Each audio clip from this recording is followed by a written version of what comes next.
Hey everyone, it's Ride1940 here. Today we're taking a look at DCS, and this is going to be another review after flying the Corsair for a week. How does it feel? What have I learned about it? And I think I can share some tips with you on flying it. This is once again the WWX server. We'll do a sortie and we'll talk about the aircraft. So let's get going.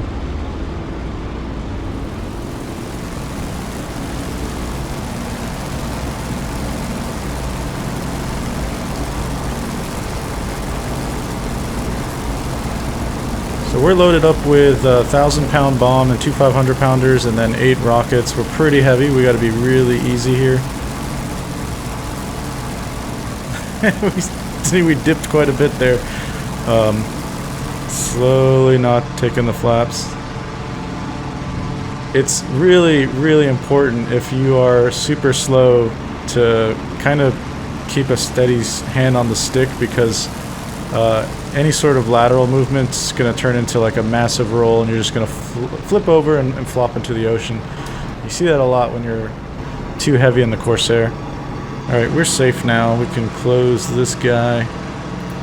One of the annoyances with that canopy is you can't map something to toggle it open or close. You have to map 2 keybinds to it, one to open and one to close. It's kind of annoying.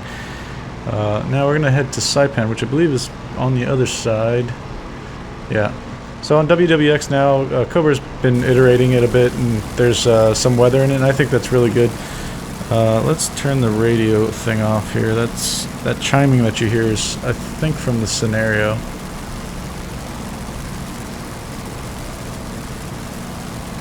Alright, so we'll turn around, we'll go up to Saipan. This is where the combat is happening.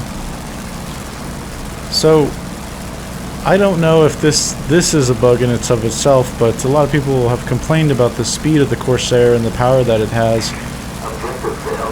Ooh, alright, we've lost the battle position yet. I was seeing a lot of tanks being destroyed in the kill feed. So yeah, there's a lot of people complaining about the speed of the Corsair, and it's not kind of matching, and I found that to be true. Also, if you're flying kind of slick and just with guns in a fighter roll, you're really maxing out at like 250 knots, which doesn't feel right. And I was told by someone else in the WWX Discord, Gepset, I don't know how to pronounce that, but if you were to say we're at max prop pitch right now, you can see the prop RPM. I'll wiggle it so you can see it moving right there. Alright, that's max extension on my keybind for the prop pitch, and you can see the lever also going down to max extension there, and it's kind of topped out at 2,700 RPM, which it's in line with the placard there. However, if you take your mouse on that, you can pull that down, and look at that, you can drag that RPM to go up to like 34, 35, 36, 38, 4,000 probably, but it's topped out at like the 3,000 count, doesn't go any higher. This gives you a lot of speed actually, and you can see the manifold pressure now going nuts. It's kind of topped out. With this increase in power, we have to watch the cylinder head temperature. Open the cowl flaps quite a bit. You can see the plane's getting really hot. Also take the WEP off. Yeah, this will smoke your engine if you're not too careful. And I did say in the first video I made with the Corsair that you didn't really need to manage your engine stuff, and that's just not true. The cylinder head temperatures are modeled, so you will fry the engine if you're not taking care of it, and we're pretty much getting close to that now. So what we can do is just move that. You see also the torque effects. I think people have said the torque effects aren't modeled in the game, but they are. You can see the reduction in that prop, and it kind of rolled the aircraft. It's well pronounced when you are doing speed changes or prop changes while you're on final to land. You gotta be super careful not to mess with that too much, and certainly if you do max throttle when you're coming onto final nice and slow, you can potentially roll the aircraft and just flip it onto its canopy and then go into the dirt and then die. So don't do that. Alright, so we get the cylinder. You can see the cylinder head temperature there did cool down. I know for a fact that if you let that run too high for too long, it will make the aircraft just cut its engine and die, essentially. And then you become a very heavy glider, which is not fun. I don't know about the oil temp. Somebody told me that they haven't really witnessed it being something that will kill the engine, so I don't know if that's true. I've never experienced the oil temp getting so high where it's... I've seen it high, but I haven't seen it like kill my engine. It's usually the cylinder head temp gets too high and that kills it. But I'm not saying that doesn't happen. It might. It's just I haven't experienced that myself. So that's the major one. The prop pitch thing.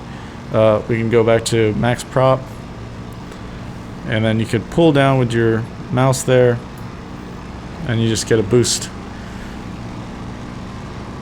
So with that boost in power, you can climb pretty high. And another thing I wanted to touch on is I noticed a lot of people were complaining, especially flying on the WWX server, that they're getting shot down pretty easily. And right now I'm the only person on, because it is like a morning on a weekday. But when there's the 109K4s, a lot of people have complained that they're getting shot down by them and they shouldn't be on the server. It's like, well, what else should there be on the server? Because there's not really any Japanese aircraft in DCS yet for AI, or of course for player. I don't know if we'll ever see like a playable Japanese aircraft. I hope we do. I wish we do. But even without that, we don't have any AI Japanese aircraft. So the K4s I think should be on the server because we need some other opposing players. Makes it fun. So anyways, yeah, the way to defeat them is, I think, how the Corsairs fought in real life. You have to use some altitude advantage. These guys can dive so fast. It's incredible. And use that prop pitch with the extra power that you get from that to climb from the aircraft carrier up to like 10,000 feet. You see here, I'm not doing that. I'm sticking with the normal prop pitch and the normal like throttle input. And you can see kind of we struggle to get up to like 5,000 by the time we get 5,000 feet by the time we get to Saipan, which is right ahead. If you were to use the prop pitch stuff and you were just slick with as a fighter configuration, you can definitely get up to 10,000 feet before you hit the island, and use that to your advantage because the K4s would be taken off from that end over there. Their airfield's right there, and then they would be mostly just running towards this part of the island, which is where all the combat stuff's taking place, just south of that airfield you see there where all that smoke's at. If you come up over the clouds at 10,000 feet and you just look down, don't go dogging on that airfield because there is a safety bubble around it. You will explode if you hit it. In fact, it's marked on the map there.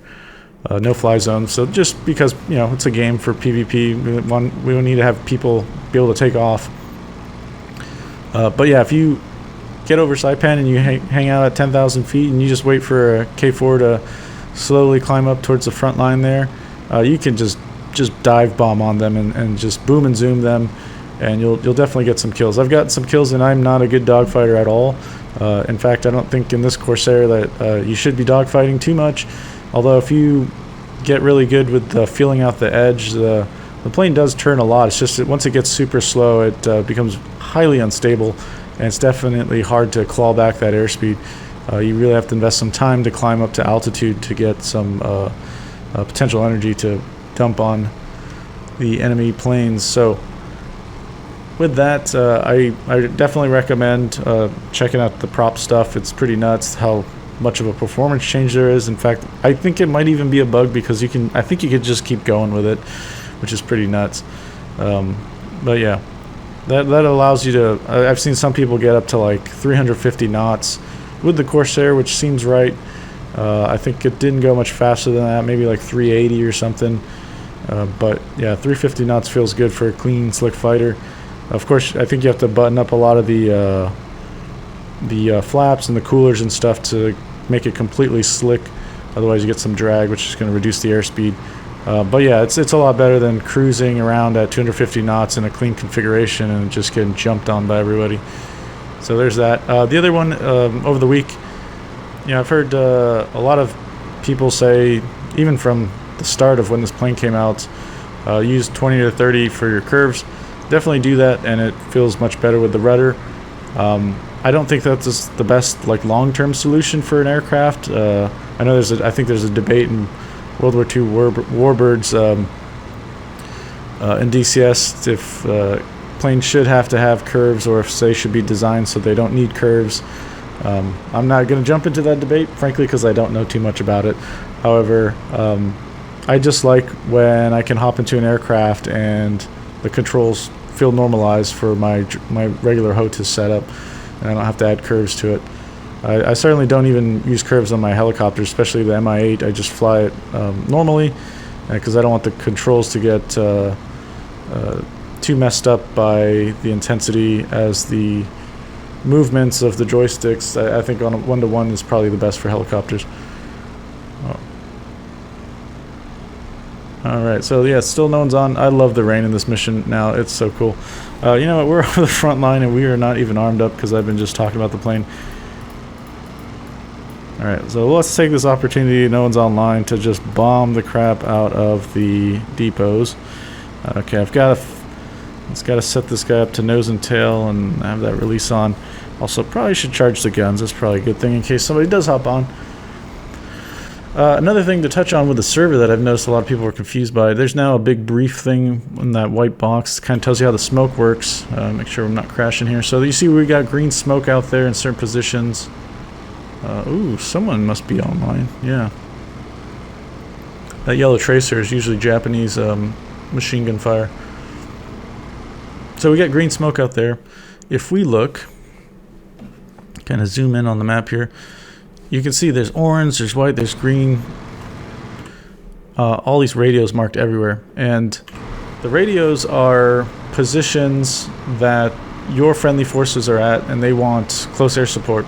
So I think if you tune to channel 4 or D, depending on your plane, you'll be able to communicate with them, and they'll tell you where the position is relative to their smoke. So their smoke, the smoke you see there, is going to be them marking their own position. So if we look, you see we got orange smoke out there and green smoke. I can see the green smoke right down here. That's our friendly forces, and it looks like no one is broadcasting on that side of the island in orange smoke. There's orange smoke here, which would be friendly forces. It's down by that lake, but there's no one on that side of the island that's got orange smoke. So that means to me that there is a hostile ground unit, and they're marking their position for their own CAS aircraft. So you can feel free to bomb that orange smoke in this case, but definitely if you look closely, there's green smoke right down here, and that's probably that friendly unit. So we don't want to bomb the friendly units, right? So basically the smoke color on the radio is the color of smoke that your units are marking their position with, so that you don't bomb them. It's important to not bomb the smoke that you see with that radio screen. It's kind of opposite to some other servers. A lot of other servers, it's like the smoke is always going to be on the enemy. But this, I think, is a bit more realistic, because a lot of times you can't run out, 500 meters into enemy territory to put smoke right on a hostile unit, right? So they're just marking their smoke, marking their position so that you don't bomb them. Okay, so yeah, remember the radio screen color is the color of smoke. And it also, you kind of have to judge the locations of those radio markers in the smoke, because like I said, there's orange smoke out there and there's an orange radio screen, but that's for a unit that's somewhere on that side of the island, definitely not here. And we can see we're being shot at also. Alright, so I'm going to go full throttle here. There's a little ground war going on, which is pretty neat. In case you don't know, WWX is pretty cool with how it's modeling everything. Ships take supplies from the sea lanes and they put them to a port facility, and at least for the Japanese forces, they'll land somewhere around there, and then they will send out truck convoys basically to go to these depots. There's one here, and there's one on the other side of the island somewhere. So once you bomb those depots, the forces that they can use, or the supplies that they can use to generate forces to go fight over these battle positions that are on the map is reduced. So you want to bomb those depots, but if you want the most impact, you want to go out to sea, and there's let me zoom out on the map. You can see the shipping lanes of where the Japanese ships should be So you can take your bat bomb and your Corsair and go blow up some ships. You can even go convoy hunting. The units actually do drive around. I think they generate from that facility out there. Yeah, and then they come out to go to all the different the depots. In fact, some of them are shooting at me right now, and I think that that is a ground convoy right there. So you can see in action here, if you can go convoy hunting and then stop the supply. So let's try and do that. That'll be pretty cool. See if I could rocket them. I gotta be careful because it's on an upslope as I come out of this dive. Now I love when you get speed in this plane, that whistling noise starts to build.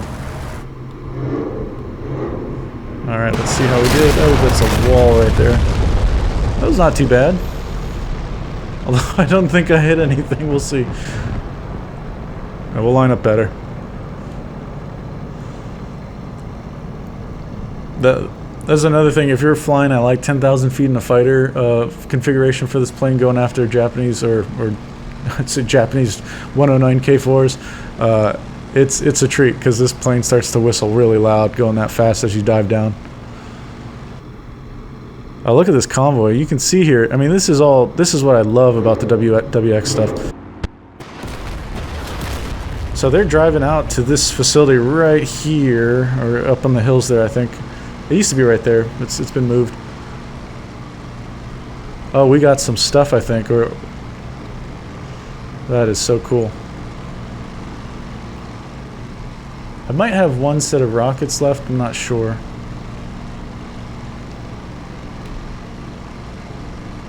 So yeah, you can go convoy hunting for ships out at sea. You can watch the roads between the depots and the port facility. You can pick up some supplies that are being transferred and just sink them or destroy them like this. Kind of lost where the vehicles went. I wonder if they still kept going. Doesn't look like it. They might be bogged down trying to get around them in that forest there.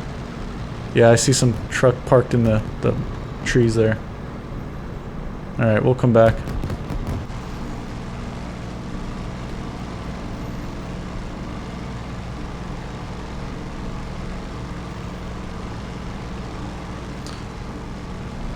One thing that I think I'm hoping it should be addressed kind of in the early access process is the plane doesn't give you feedback when it's on the verge of a stall. You get that stall light, which is really nice because you can kind of see it. I think there's a truck somewhere around here. Dropped a giant bomb there. We're probably going to frag ourselves pretty bad. Yep, we did. Oh, I love that mushroom cloud though. It's so cool, the 1,000-pounder. We definitely destroyed something.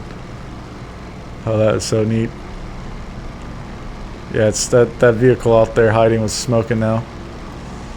Okay, we don't have any more rockets. We do have guns, and we have the left and right hand 500-pounders. Ooh, there's someone shooting down there.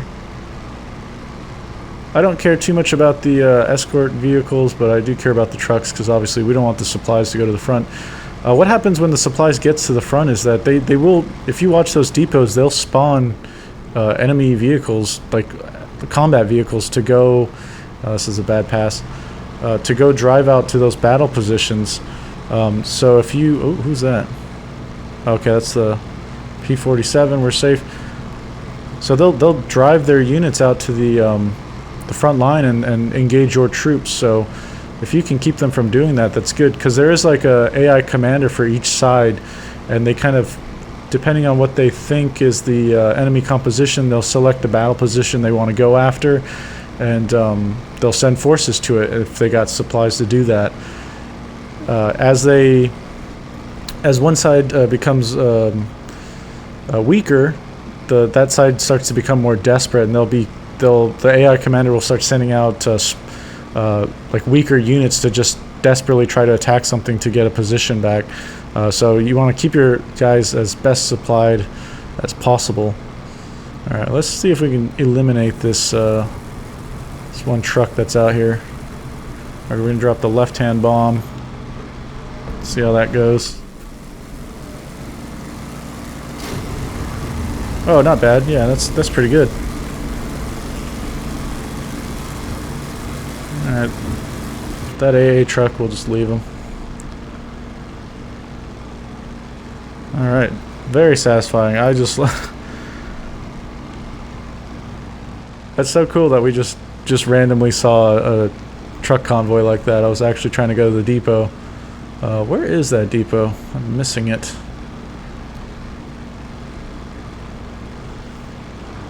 The depots are usually a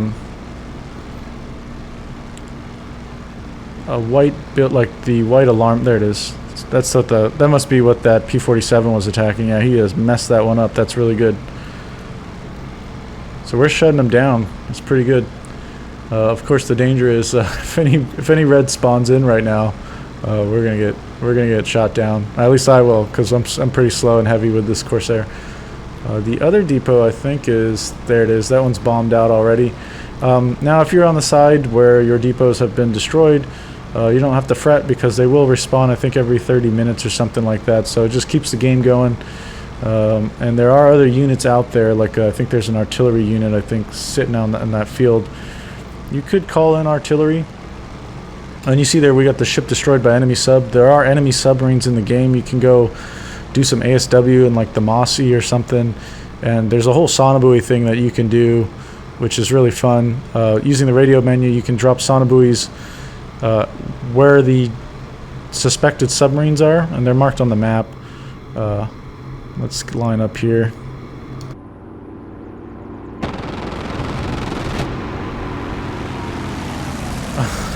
I thought I got some hits, but I don't think I did. Let's pull up. Yeah, so you can see it's submarines detected in this area. There will be submarines patrolling in there, and if you drop sonobuoys within range of them, it will. You can use your radios to actually tune up those sonobuoys and hear the audio of the submarine. So you'll hear just ocean noise if there's no submarine present. If there's a submarine present, I think there's 3 or 4 different versions of the audio.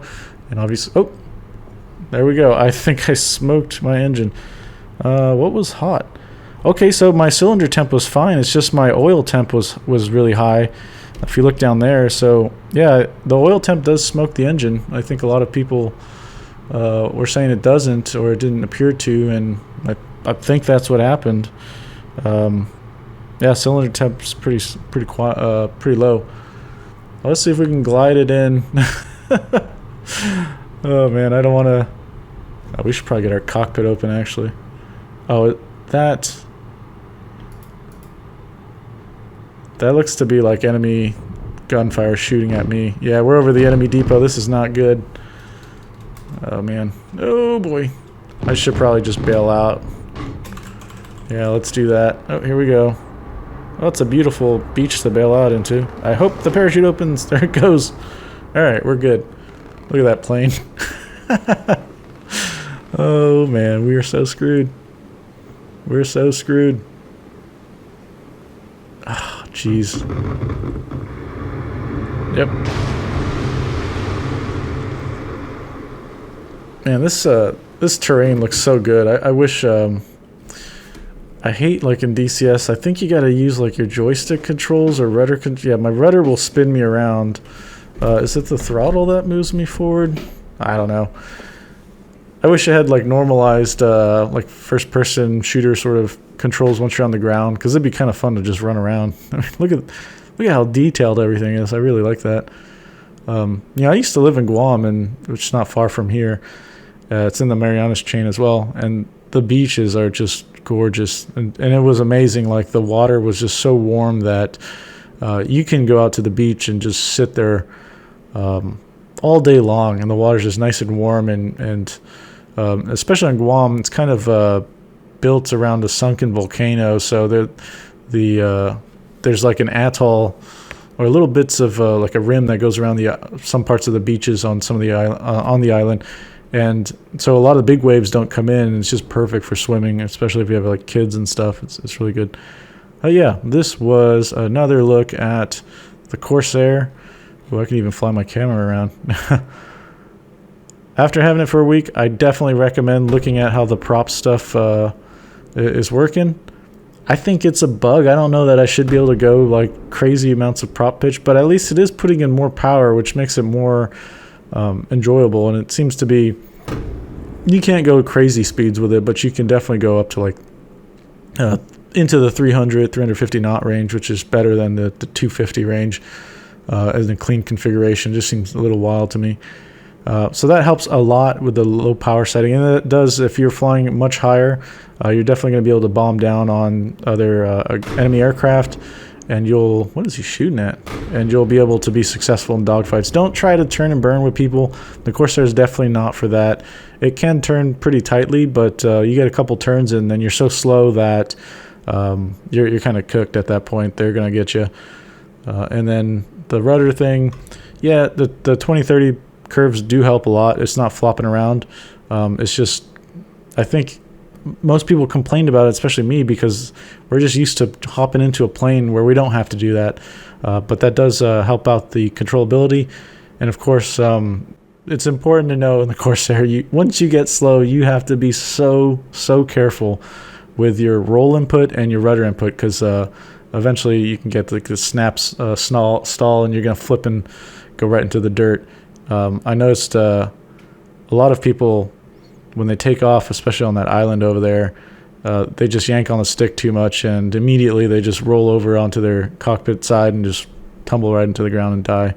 So yeah, it takes some time to feel that edge out, and I think, like I said earlier, I think we should be able to get some more pre-stall feedback, like some more buffeting or something, because the stall indicator is great, but it's in the cockpit, and when you're dogfighting, you're kind of looking around everywhere like that.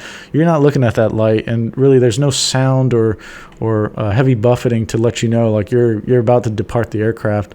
I think if you had that, more people probably not complain about it being so crazy and hard to control.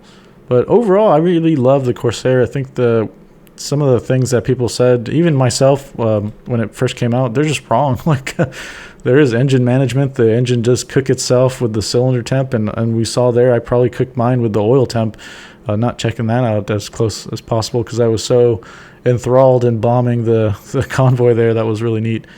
So yeah, check out WWX if you have the Corsair. This is a great server to play on it. Even if you don't have the Corsair, if you have Warbirds, this is a great server to play on, just because it's so dynamic with the way that the ground forces are. Oh, I see some tanks over there.